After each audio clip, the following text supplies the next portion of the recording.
is said that Gandhi was not popular in Maharashtra and Maharashtrian people did not support political ideas and political movements of Mahatma Gandhi. But this is not true. One influential section of Maharashtra, which was supported by upper caste in Maharashtra, who believed in Hindutva ideology, they were opposed to Gandhi and they were in a position to control most of the newspapers at that time, and therefore there was an impression that Gandhi was not popular in Maharashtra. But Gandhi was popular in Maharashtra. All Gandhian movements got a good response in different parts of Maharashtra. Gandhi was supported by workers and peasants in Maharashtra, and great intellectuals in Maharashtra supported Gandhi. And therefore, Gandhi used to say that I like Maharashtra because Maharashtra has produced a very large number of social reforms, and Maharashtra has produced different type of constructive workers. Workers like Vinoba Bhave, Appa Sahib Patwardhan, Anna Sahib Sasraputi, Shivajirao Patwardhan, and many others, Baba Amte.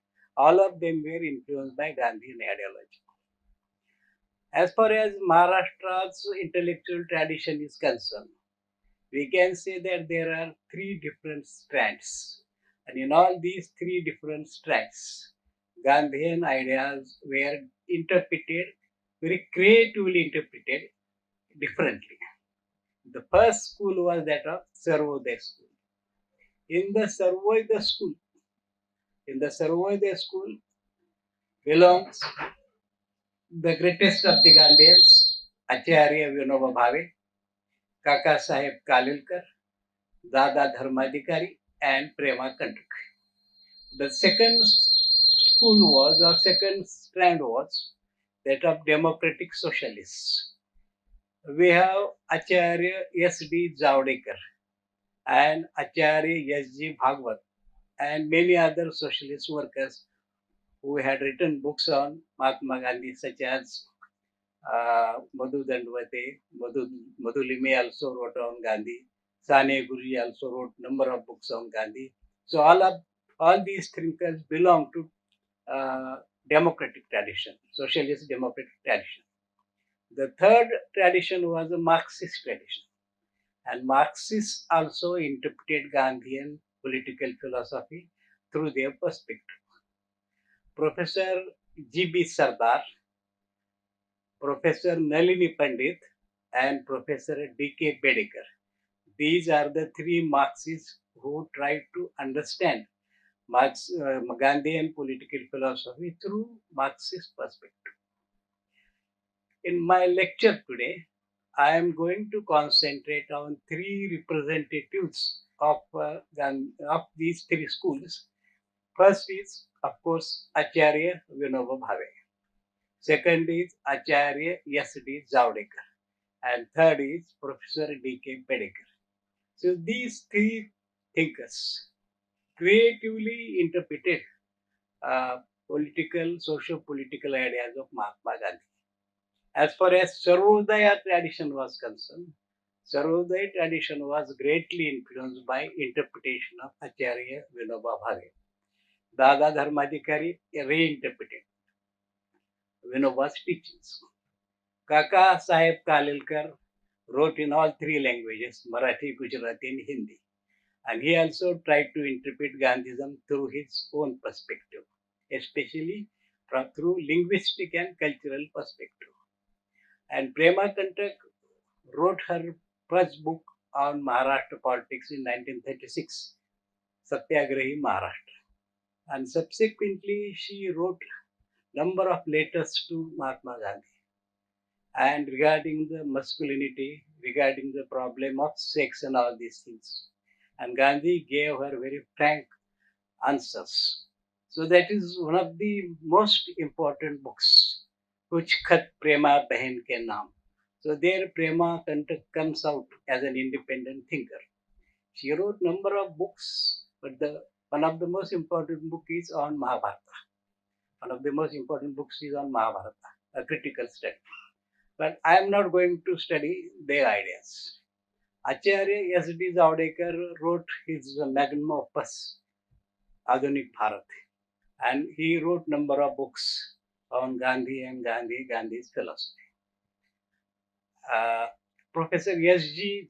Bhagwat also wrote number of books on Mahatma Gandhi, and he was considered as one of the authentic interpreters of socio-political ideas of Mahatma Gandhi. Professor G.B. Sardar, he also wrote some pamphlets and booklets on Gandhian political ideas, and Nalini Pandit wrote biography of Mahatma Gandhi. And Professor D.K. Bedekar, he was a professor of philosophy.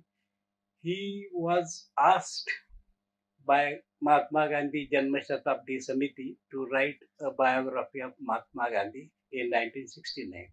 But he could not complete it. But his notes, some of his chapters are edited in English, that towards understanding of Mahatma Gandhi. That is edited, that is published by Ramdas Bhatkal, Popular Publications. So that incomplete book is also very important because there are some very original ideas as far as Professor Bedekar's understanding of Mahatma Gandhi's political ideas are concerned. Acharya Vinoba Bhave was, one can say, disciple of Mahatma Gandhi with an independent mind. He was selected by Mahatma Gandhi as the first satyagraha when independent satyagraha was carried out. And Gandhi, he used to say that I am the pet of Mahatma Gandhi. Whatever Gandhi says, I will do. I have no independent existence. That is his own description. But Gandhi used to say that he is Gorakshanath and I am Machindranath. He is Gorakshanath and I am Machindranath because Gorakshanath is known for his Vairagya. And Gandhi claimed that he cannot be as Vairagyashil as Acharya Vinoba Bhave is. So Vinoba Bhave thus had independent mind and he developed Gandhiism and Gandhian political ideas through different perspectives. First thing is Gandhi wrote his commentary on Bhagavad Gita. Vinoba wrote 4 books on Bhagavad Gita. Gita Pravachane, Gita Gita Chantanika and Sthita Prajna Darshan. And he tried to analyze what Mahatma Gandhi said about teachings of Gita. Now, Vinoba was a scholar. Gandhi was a genius. So, therefore, scholar is always limited by his scholarship. So, Vinoba's interpretation of Gita and Gandhi's interpretation of Gita differ. That is one of the reasons because scholar is circumscribed by the text of the sacred books. So Gandhi was free of that. Therefore, Gandhi could interpret it more creatively as far as Anasakti Yoga is concerned. So therefore, Vinoba completely did not support revolutionary, one can say, revolutionary understanding of Gandhi as far as teachings of Gita are concerned.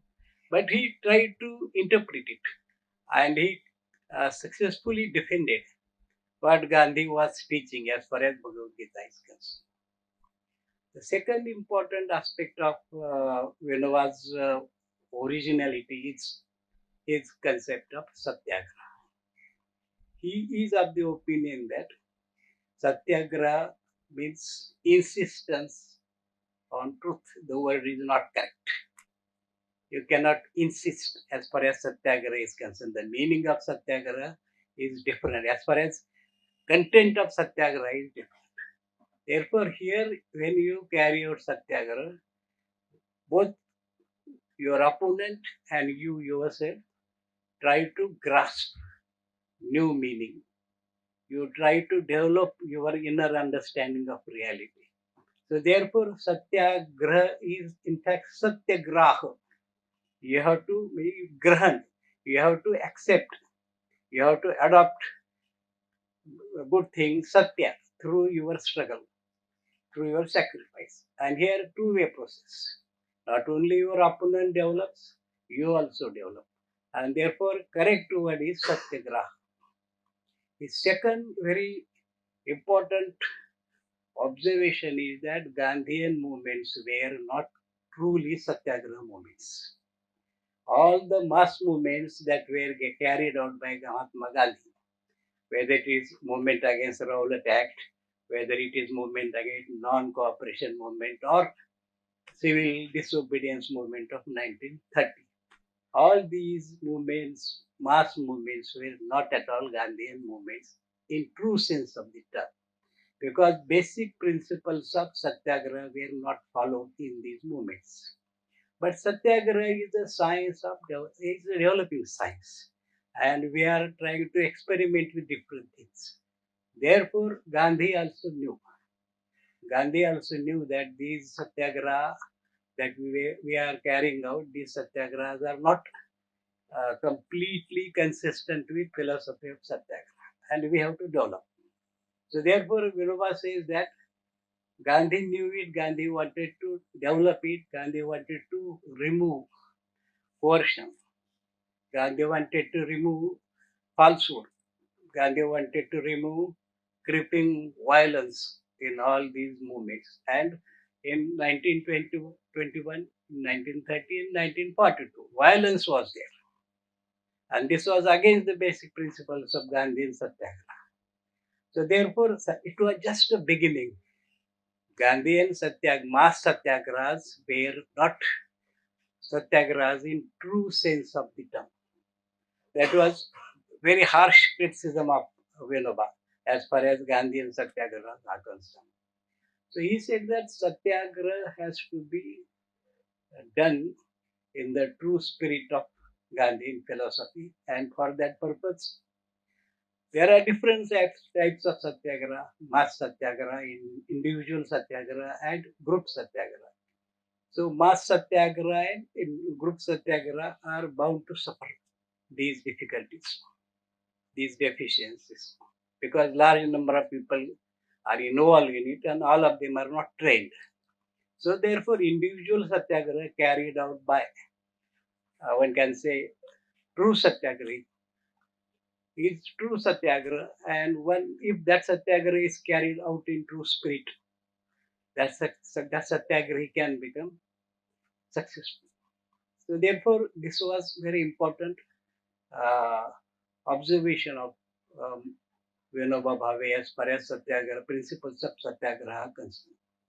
He said that there are four types of satyagraha, four types of resistance. They are not satyagraha, but normally when you are fighting against injustice, when you are fighting against your opponents, there are four types of resistance, I will say. First is resist evil with greater force. This is first. That is normally, Vinoba says, politicians follow. Politicians follow. Greater, resist evil with greater force. Second is resist evil with equal force. That is followed by Prophet Moses. And that is followed by many individuals. An eye for eye.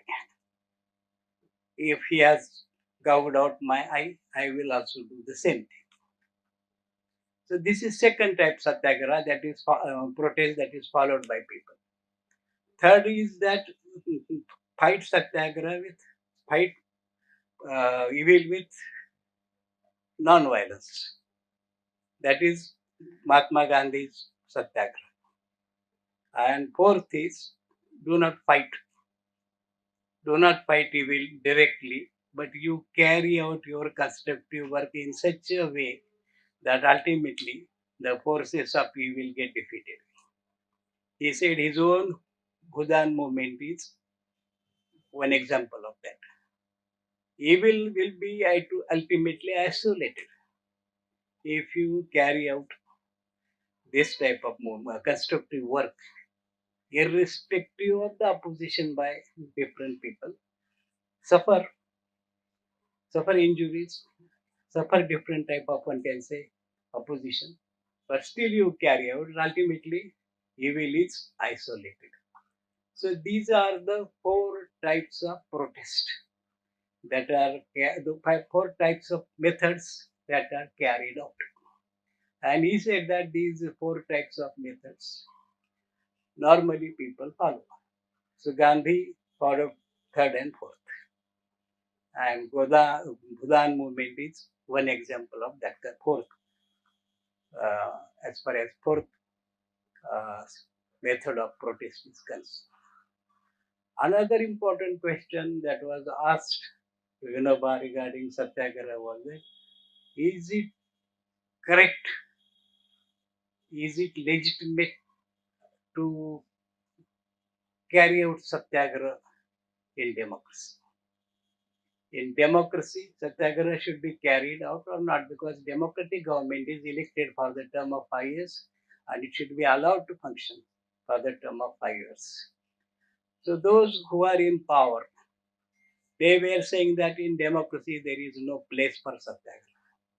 So Acharya Vinoba Bhave said that in democracy there is a place for Satyagraha, because government, when it comes to power, it is not authorized to rule for the next term, for the term of 5 years without any interference. They make mistakes, they commit atrocities, and they are taking decisions which are in favor of some powerful classes in the society. And so therefore we have to fight against it. We have to change the wrong laws passed by government. We have to see to it that wrong policies are fought and government has to take back those policies. So therefore, democracy cannot survive without satyagraha. Satyagraha in democracy is necessary, and it is one of the tools, one of the instruments in the hands of the people to fight against this. So there is an advance over Gandhian philosophy as far as satyagraha is concerned. Third advance is trusteeship. Vinoba said that Mahatma Gandhi advocated the concept of trusteeship. Trust, the rich people, capitalist classes, or big industrialists, all these people should consider their property as a trust. And they should look after the people as a trustee looks after the property. So it is a legal term. Trusteeship is a legal term. So Vinoba says that trusteeship is that is, we have to move ahead of that.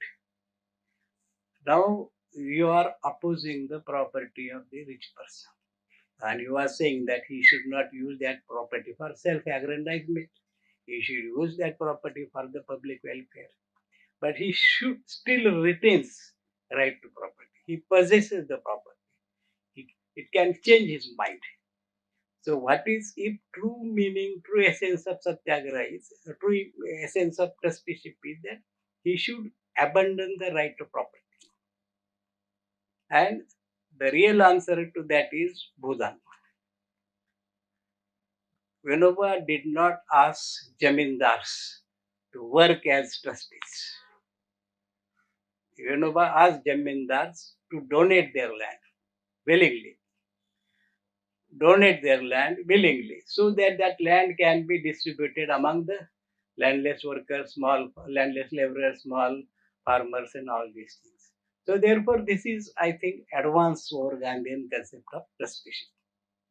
Now, while criticizing Gandhian Vinoba's concept of Bhudana, J.C. Kumarappa said that, oh, Vinoba has moved ahead, but he should have advocated cooperative or communal farming.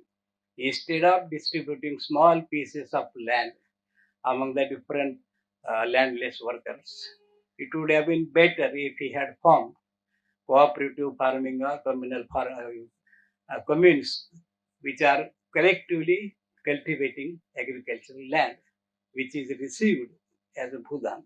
So therefore, I can say that Vinoba has developed Gandhian concept of trusteeship in a different direction, and he tried his level best to popularize that concept, and more than 12 lakh acres of land was secured during his Bhutan movement, and that was a great success. Now, the last aspect of Vinoba's contribution is the theory of state. Vinoba is of the opinion that state is a symbol of power and coercion.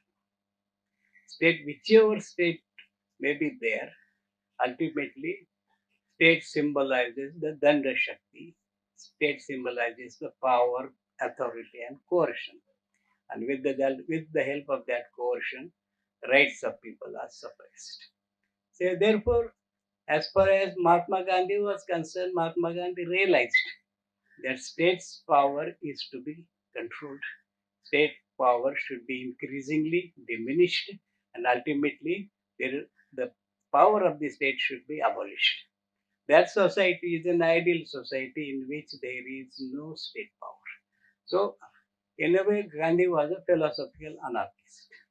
But Gandhi did not develop, one can say, different aspects of theory of state as far as Gandhian theory of state was concerned. So, Vinoba Bhave wrote a small book, Swaraj Shastra. In the Swaraj Shastra, he described different aspects of democracy and different aspects of state power. And he criticized parliamentary democracy.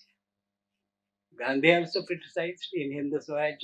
Vinoba criticized parliamentary democracy. He criticized party system. He criticized the existing capitalist system, and he was critic of bureaucracy also. So Gandhi talked about decentralized democracy. He talked about the state, decentralized state, or India as a confederation of village republics which are organized not hierarchically but oceanic, like this they are organized. So all these things Gandhi wrote, but he did not develop, one can say, inner articulates of state power. So in the Swaraj Shastra, Vinoba talked about the three types of forms of state. First is Alpasankhayatana system, the system where one person or a group of person, a coterie of person rules. So this is a pure dictatorship. And he said that in most of the African Asian countries and fascism and Nazism, this system is established, where people are not free, government is or state is used for the self-aggrandizement of rulers, and therefore their power is based upon the force. So this type of system is the one of the most evil system. Second type of system is Bhavansankhayatana system, that is ruled by majority. It is the opinion of Vinoba and Mahatma Gandhi also that rule of democracy is not true democracy. Rule of majority is not true democracy. Rule by majority is dictatorship of majority. Majority tries to impose its own views on minority by taking decisions on the basis of majority principle. So as far as this Bhavansankhayatan system is concerned, in Bhavansankhayatan system, Vinoba said that there are three types. One is capitalist democracy, where capitalists rule with the help of the bureaucracy and political leaders. The variant of capitalist democracy is welfare state. Welfare state is nothing else but corrupt form of capitalist democracy, because welfare state takes away all the initiative that is there in the hands of the citizens. So welfare state is ill-fare state. It is not good. Vinoba is opposed to welfare state. And third method is Sarvayatan, where all people rule in the sense that decisions are taken by consensus. Decisions are taken by consensus. Unanimously, decisions have to be taken. So Vinoba then was asked, how is it that? How can we take the decisions? when class divisions are there, caste divisions are there, linguistic divisions are there. It is not possible all the time to take decisions by majority, by unanimity. So Vinova said that we have to accept this principle. It is majority principle of majority rule that has divided the societies. Elections create enmity between two groups. Country is riven with all sorts of conflicts because of this majority principle. Election, majority, and enmity follows. One who got defeated, he tries to revenge it. He tries to avenge his defeat by following different unethical methods. Now, but how to follow the decisions? How to take the decisions? Vinoba said that, oh, we have to implement it. There are differences are there because there are differences of interest. And ultimately, you have to run the system, when you have to run the system, you have to ultimately come to some conclusion. And both the groups have to amend their sharp opinions. They have to moderate their opinions. Then only decision can be taken and system can be run. So therefore, ultimately, people will learn to run the government on the basis of unanimity. Because ancient times, in ancient Indian republics and ancient Indian village republics, all decisions were taken by unanimously. All the decisions were taken unanimously. He referred to the Uttaramerur inscription in Tamil Nadu. In that inscription, the city constitution of Uttaramerur is described. So their decisions are taken unanimously. And if Panchayat does not implement the decisions which are taken by Gram Sabha, because there are vested interests of some Panchayat members, if they do not implement these decisions, Uttar Mirror Constitution says that Gram Sabha should take lead and implement it. Panchayat is not important, Gram Sabha is important. And every year there should be election. And every year, new person should be elected. Same person should not be elected. He said that this is a good example of democracy. Why should not we implement it? Corrupt person will not be allowed to contest election. So therefore he said that it is not that this type of government cannot be run. It was run by Indian people. Ancient times, our South Indian village republics did it. We can also do it. We have to do it. So decentralization of power is important. Ultimately, Rajaniti has to be replaced by Lokaniti. Rajniti is based upon power politics, and Rajniti is concentrated on the activities of the state, public affairs which are centered around the institution of state. So we have to abolish the political, one can say, activity. So therefore, Rajniti has to be replaced by Lokaniti. So Vinoba has written a book on this, and he has discussed in detail what did he mean by Lokaniti and how he wanted to reduce the influence of Rajniti on the body politic of the society. The most important thing is self-dependency. Individual enjoys rights when he is self-dependent. If he depends on the state for everything, he has no right to claim that he should get the rights because he has, one can say that, abandoned his ability to do his work on his own. So therefore, Acharya Vinoba Bhave tried to develop and I will not say until alternative political ideas as far as Gandhian philosophy was concerned. But Acharya Vinoba tried to develop, enrich Gandhian perspective as far as socio-political philosophy of Mahatma Gandhi was concerned. And this perspective of Vinoba Bhave has to be further developed and has to be further, I think, critically analyzed. That is the need of the hour. So this was the contribution of Sarvodaya thinkers. So there was, one can say, some sort of contradiction between Sarvodaya thinkers in Maharashtra and social democratic thinkers in Maharashtra. Acharya Shankarrao Zavdekar was a great thinker. He was the first political scientist who wrote books on political science in Marathi. And he wrote, as far as history of Indian freedom movement is concerned, he wrote his magnum opus, Adhunik Bharat, in 1938, and this was again revised in 1953. This is one of the classics in Marathi literature, second after Gita Rasa. Gita Rasa is the first, Adhunik Bharat is second, and I think we have not produced the third. These are the two. These are the two classics as far as Marathi literature is concerned. Then he wrote number of books on Mahatma Gandhi. Mahatma Gandhi Jeevan Rahasya, Mahatma Gandhi Charitra, and Mahatma Gandhi and Gandhiwad. And he was considered as the authentic interpreter of socio-political ideas of Mahatma Gandhi.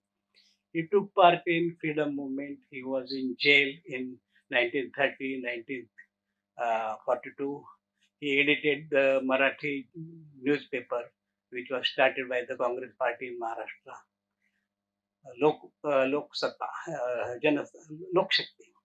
He was the editor of Lok Shakti also. He was the editor when Navashakti, the Free Journal, started Marathi newspaper Navashakti. He was the first editor of the Navashakti also. So he was involved in all these activities. But because of his asthma and all these things, ultimately he got settled down in Islampur,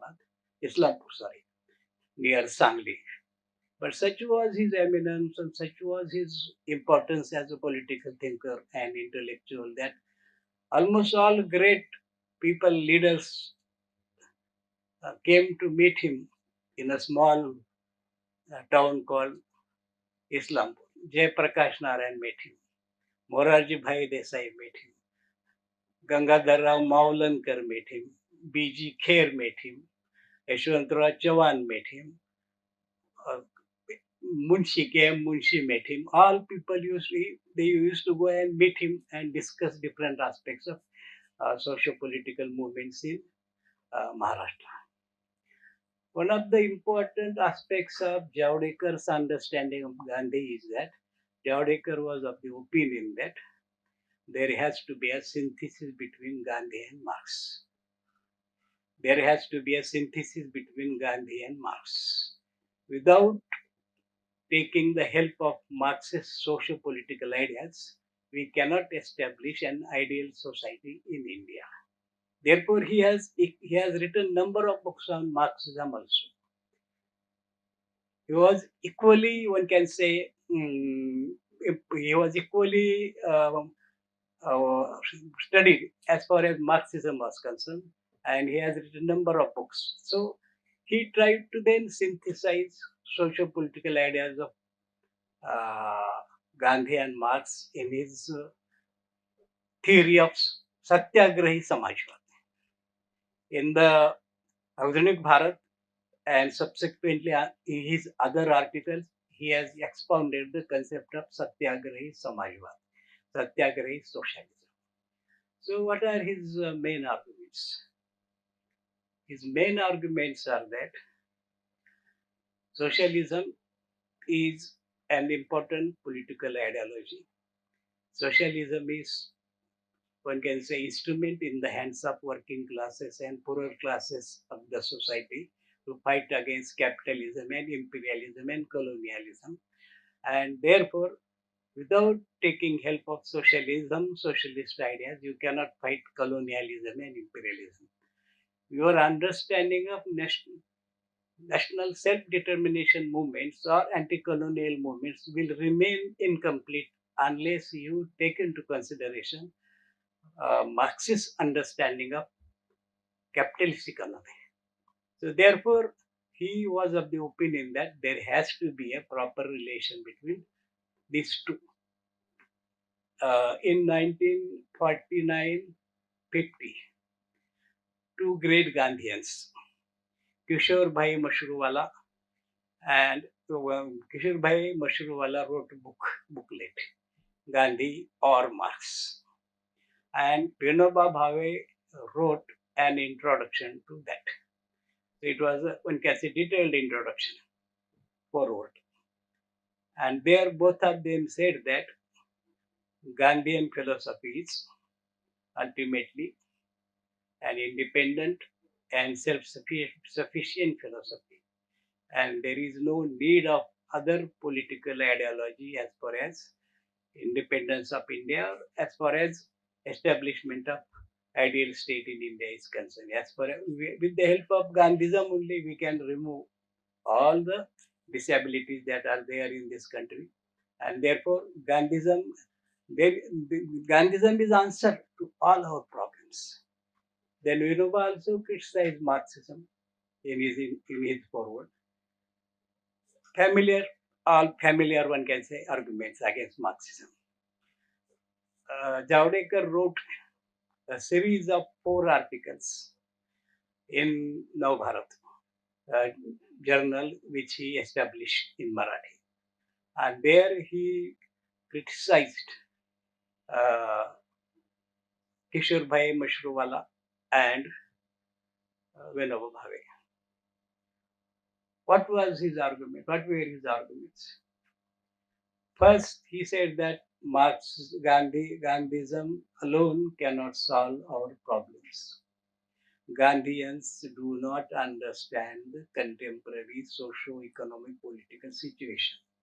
Gandhians have not carefully studied social sciences and the economic structure of modern society. So therefore, when they are asked to give answers to these problems, they will just give very general answers, and they will not be in a position to satisfy the people who are asking very important penetrating questions.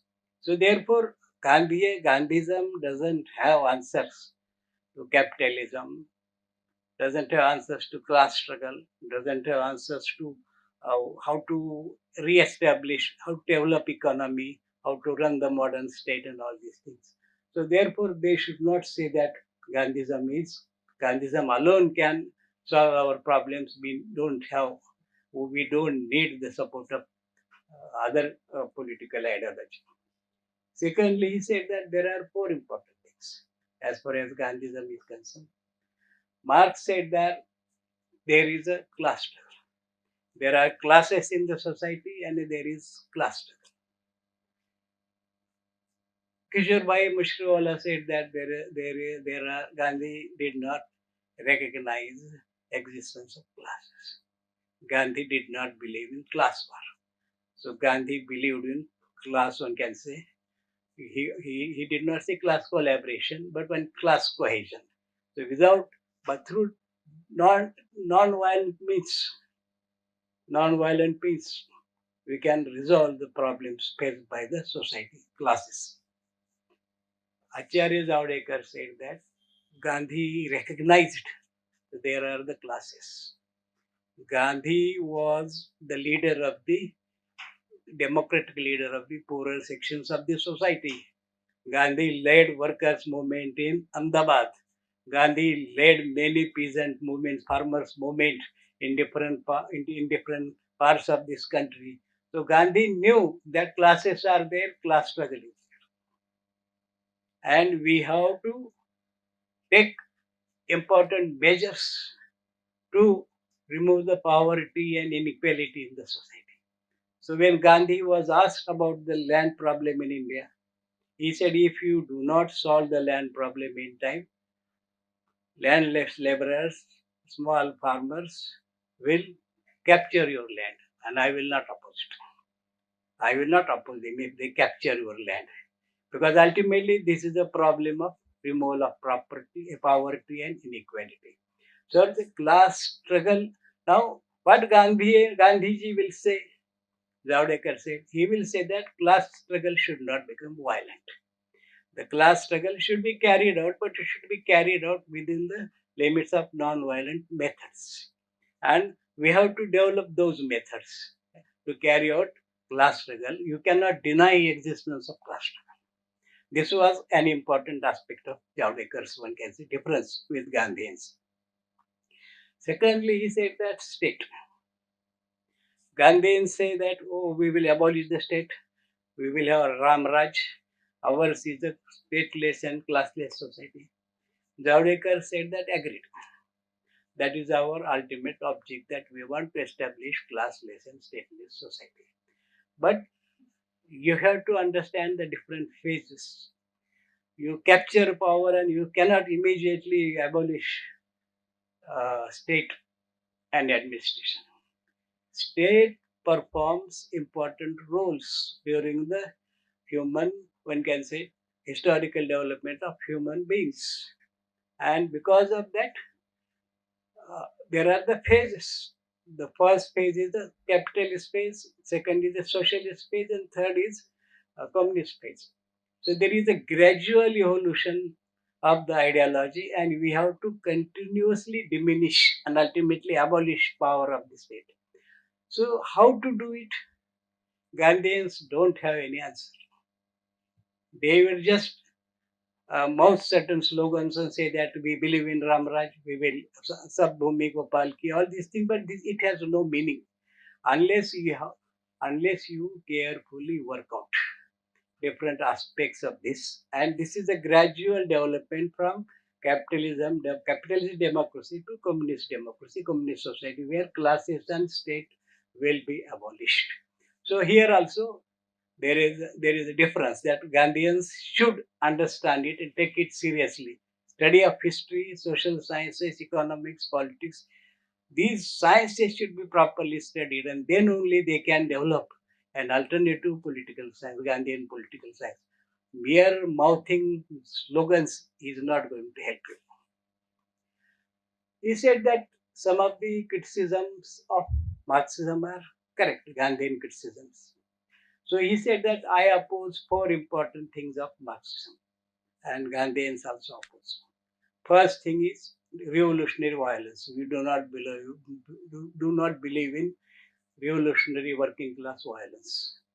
That is not going to help, because ultimately, whenever there is a revolutionary violence, the state that follows, state that is established after the violence, becomes a dictatorship. And Gandhi himself gave the example of Italy, where Italy became independent, but Italian people did not become independent. Therefore, Mazzini was very unhappy. He fought for Italian independence, but Italian people did not become independent. Who became independent? Cavour, Garibaldi, and Prince Emmanuel. So that type of, therefore, this revolutionary violence, this we don't want. Through non-violent methods only, we can establish democratic society after the revolution is properly consummated. So this is the first. Second thing, he said, I don't believe in dictatorship of proletariat. Dictatorship of proletariat that is expounded by Marx is not correct. Dictatorship of proletariat in one party, dictatorship, monopoly of the Communist Party. That also I don't accept. Then he said, I don't accept centralization of political power, centralization of economic power in the hands of few people. He gave the example of Stalin. Stalin's Russia, in Stalin's Russia, Communist Party concentrated all power in its hands. So this Communist Party and Communist bureaucracy is having monopoly, and therefore they are exploiting the people. Way back in 1940, he wrote, much before Mao Zedong, he wrote that ultimately in communist society, especially in the communist state, even if property is abolished, even if there is no private property, but property is gathered through the distribution channels by bureaucracy. So bureaucracy is very powerful in socialist state. Bureaucracy is very powerful because they control the channels of distribution. And by controlling the channels of distribution, they control the power. So therefore, bureaucracy of the Communist Party and the bureaucracy of the one can say state. Both of them are dangerous. So there he said he is opposed to dictatorship of proletariat and one party rule. Fourth thing is that he said that the Marxism is not economic determinism. There is a one can say freedom of will as far as individual is concerned. But the major problem of Marxism is relativist ethics. Everything is decided on the basis of circumstances. It is the circumstances that will decide. Zavadekar was of the opinion that historical and dialectical materialism of Marxism encourages relativist ethics. And therefore, they say that there is no eternal ethical values. Values and ideals are decided ultimately by the circumstances, by the class forces, by the arrangement of all these things.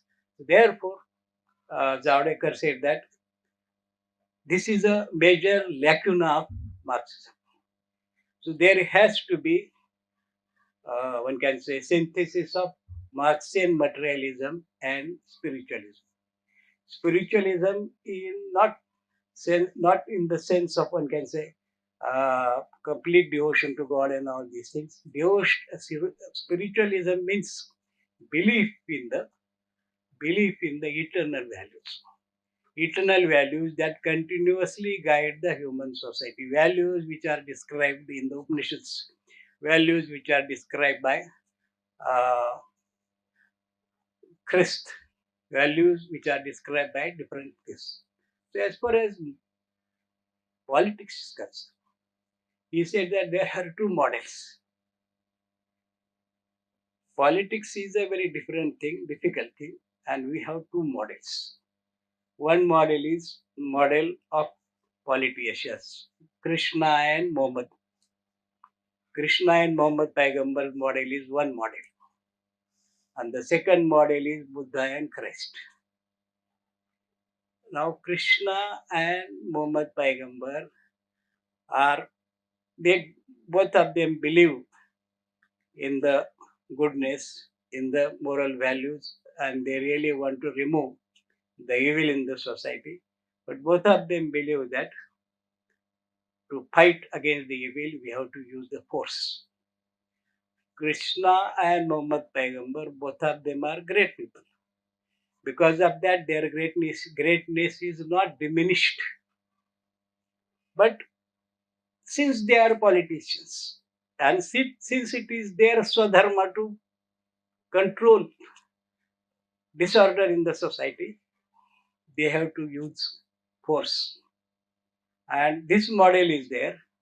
And second model is that of Buddha and Krishna. They are following non-violent methods, and they are trying to fight against the evil with the help of moral values and different their own ethical behavior and all these things. Now both these models are there. Now you cannot say that this Buddha and uh, Christ's model is better and Krishna and Muhammad Paigambar's model is not better. We have to ultimately see the state of the society, stage of the society, and how in this way that society is developing. So therefore, Javadekar said that we have to take a very nuanced understanding of options that are available to Krishna, options that are available to Buddha. Gandhi therefore said while interpreting Gita, he said that Krishna had to do it because he had no other alternative. And ultimately, Krishna's activities are limited by his time. Now we are having non-violent method to fight against injustice. Krishna did not have that method. Only method available to him at that time, some 3,000-4,000 years ago, was violent method. So therefore, Krishna or Muhammad Paigambar cannot be blamed for that. But now we are we are developing. We require new method, new ideology. So therefore, Javadekar said that without synthesis of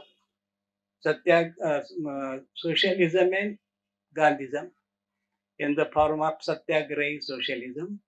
We cannot have ideal society as such as far as third world countries are concerned. And therefore, he wanted initially a democratic society which is having socialist economy with no private property, multi-party democracy, bill of rights, and freedom. This was an ideal that he has described in his book on democracy. Lastly, he said that ultimately, as far as the last chapter of Adhunik Bharat is concerned, he said that as far as Indian freedom movement is concerned, that freedom movement and Gandhian social and philosophical ideas given a new message to the world. That is the eternal principle of Indian civilization. In Marathi, he said that Bharatiya Sanskrutiche Amruta Tattva. What is the Amruta Tattva of Indian civilization? So that is the last, and I think that was the best chapter as far as Adhunik Bharat is concerned. So here, the philosophy of Satyagraha, philosophy of Mahatma Gandhi, and Neo Vedanta philosophy that was developed by the thinkers of Indian Renaissance.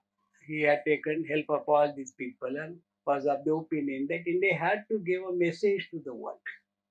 So the message is that there are three important aspects of that message. First message is that you are free. You have freedom of will. There is nobody to control you, and you should not accept any external, one can say, pressure as far as your right to determine your own self is concerned. So therefore, he has quoted Samartha Ramdas, Yatnatu Deva Janava. That means you have to consider efforts as your God. And you can develop, you are not circumscribed by any circumstances. You can make your own career, you can make your personality. Second principle, as far as his Indian culture is there, that non-violence and the method of dealing with the social problems that are there. And third thing is that establishment of such a society which is cooperating with each other. There is a coexistence, peaceful coexistence, cooperation, and one can say mutual understanding and all these things. And the message of Neo Vedanta is that you are master of your own self, and with the help of that only you can create really good new society. So therefore, that is a very important contribution of Acharya Zavadekar. Now I understand that I am describing Zavdekar's or Vinoba's ideas in a very rudimentary manner. Their ideas are more subtle. The third thinker he is also a very important thinker, Professor B.K. Bedekar. Bedekar could not complete the book towards understanding Gandhi. But three important, one can say, insights that are given by Bedekar are very important. First is that Gandhi is a product of three different, one can say, influences. So Gandhi is produced in the area. Gandhi is born in the area which is a fringe area, he said. Saurashtra is a fringe area. And in that fringe area, Saurashtra is a fringe area. In the fringe area, there is a Vaishnava Jain influence. There is the influence of uh, Renaissance movement from Maharashtra, and there is a Western influence. And all these influences play a very important role. As far as Jaina and Vaishnava influence is there, he has discussed the contributions made by Raichand Bhai. Raichand Bhai was a friend of, Gandhi said he is not my guru, but he was a friend of Mahatma Gandhi. And Mahatma Gandhi asked many questions to him. And he was a great intellectual. And Gandhi said that I rate him greater than Tolstoy. I rate him greater than Tolstoy. And most of the basic ideas of Mahatma Gandhi are shaped by advice that was given by Raichan Bhai. So Gandhi was in great trouble. He wanted to convert. He wanted to accept Christianity. He wrote a letter to Raichan Bhai. What should I do? He said, don't do it. Study Hinduism. I am of the opinion that there is a greater freedom in Hinduism as far as your free will is concerned. Other religions don't give that independence. And once you study it properly, you will become an advocate of Hinduism. But don't take a decision in hurry. Secondly, all texts, sacred texts are created by man. They are not created by God. All avatars, whether Krishna or Ram or Parshurama or Vamana, all these avatars are human beings. So they are having all the faults, all the limitations, all the defects of human beings. So don't think that they are great and they are incarnation of God and all these things. We have to view them in that manner only. And therefore, he said that religion has to be properly understood.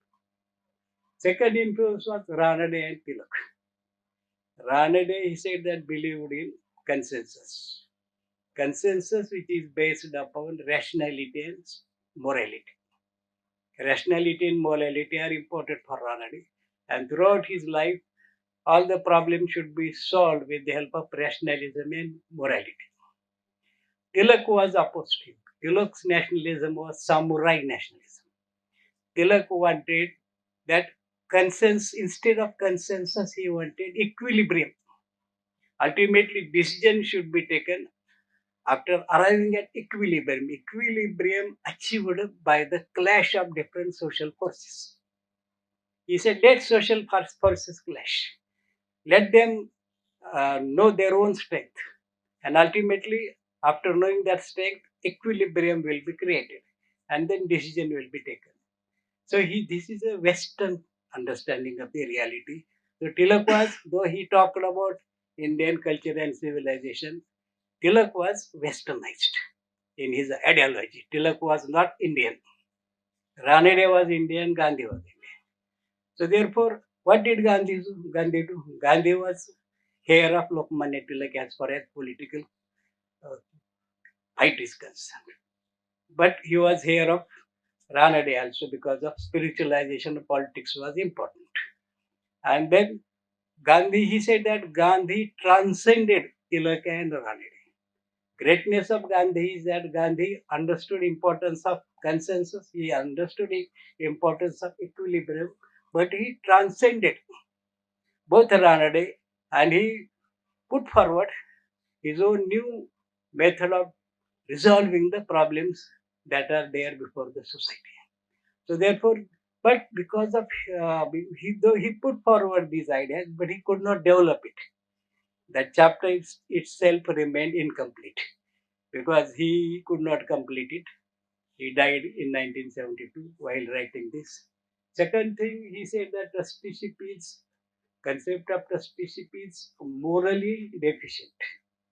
Concept of morally it is deficient because we do not know by which means, by which methods rich people have gathered, accumulated the wealth. Most probably, all the rich people gather their wealth, accumulate their wealth by following foul means. So, how can you expect good results from the work of these people who have accumulated wealth by following this type of methods? So, therefore, trusteeship is concept is defective, and Gandhi should have properly thought about it. That was his opinion. And Bedecker was of the opinion that Gandhi was trying to resolve the problems with the help of satyagraha. Satyagraha was, though it was a method to fight against injustice, satyagraha was a method to fight against different type of evils in the society. But basic purpose of satyagraha was resolution of conflicts. Ultimately, Gandhi wanted resolution of conflicts. That was the essence of Satyagraha. But because Bedekar could not finish this work, and these are just incomplete notes, incomplete chapters that he has written, and his friend Justice Gavan, they brought them together, and our friend Ramdas published it. Therefore, we could get all these things. Otherwise, we would not have got such a important, we could not have such important insights as far as Bedekar's understanding of Mahatma Gandhi was concerned. So Bedekar was a non-dogmatic Marxist. He did not use class conflict, colonialism, capitalism, all these things. He tried to understand Gandhian philosophy through a different perspective, and he really understood greatness of Gandhi, and that he has described in his book, in his chapters. So, friends, I am thankful to you for patiently listening to my lecture. I know that there are many defects as far as my lecture is concerned, because I have hurriedly described many very subtle aspects of these ideas. But I am thankful to Professor Usha Thakkar for kindly inviting me for the lecture. Thank you.